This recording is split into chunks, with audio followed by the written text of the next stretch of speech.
मां राजपूत न्यूज़ सरकार तांची अरीज फातिमा। सहाफ़ी अजय लालवानी के खिलाफ मटियाणी एहतजाज। सहाफ़ी अजय कुमार के कातिल की गिरफ्तारी और डॉक्टरन की लापरवाही के खिलाफ समाजी अगवान और सहाफ़ियन के वडी तादाद से एम सैयद चौक एहतजाज किया। एहतजाज कंदन अजय लालवानी के कत्ल और सिंध खिलाफ केस दाखिल करण के खिलाफ नारेबाजी कई। एहतजाज कंदन सखर पुलिस और डॉक्टरन खिलाफ सख्त कार्रवाई जो मुतालबो या बी सूरत में मुकम्मल एहतजाज। इन मौके ते गाल बोल कंदे सीनियर सहाफ़ी लाला हसन पठान, शहबाज मस्तोई, सिकंदर पहनूर, मोहम्मद जुमन राजपूत, इम्तियाज भट्टी, मेराज सिंधी, बशीर सोलंगी, अब्दुल वहीद, एडवोकेट राशिद चांडियो, काजी कुर्बान हसैन, फनकार शायर जब्बार, जोश पठान, उर्स मशहूरी, शौकत मलिक, आरिफ लाला, वकार हसन, राना सरवर, इलाही बख्श भट्टी, जैन कुरैशी ऐं ॿियनि जो चवणु आहे त सहाफ़ियुनि जे कातिल जो मुल्क मां गैर ऐलानी तौर ते ख़ात्मो आहे। इन करे कातिल न गिरफ़्तार थींदा आहिनि न ते सज़ा ॾुबे। इन वधीक चयो त सहाफ़ियुनि खे मुतहदिद थी ऐं सहाफ़ी हमलनि जे खिलाफ़ ॻाल्हाइणु घुरिजे।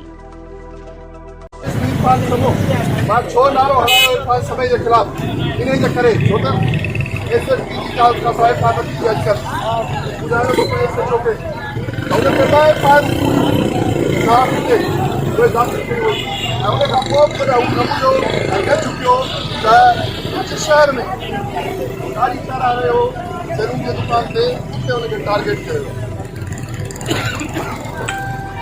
आप पूछो तो बुरा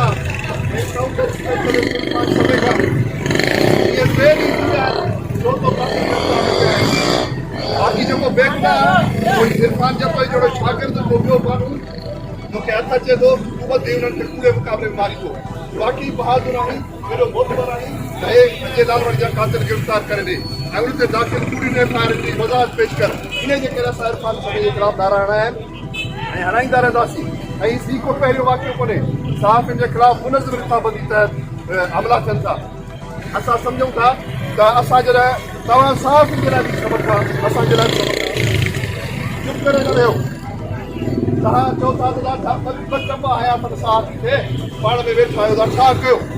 इहा शुरूआत तव्हांखे मारण जी ॿिनि चंबनि खां पोइ हमले ते हमले खां पोइ तव्हांखे क़तल कयो वञे हुनखे ख़बर आहे।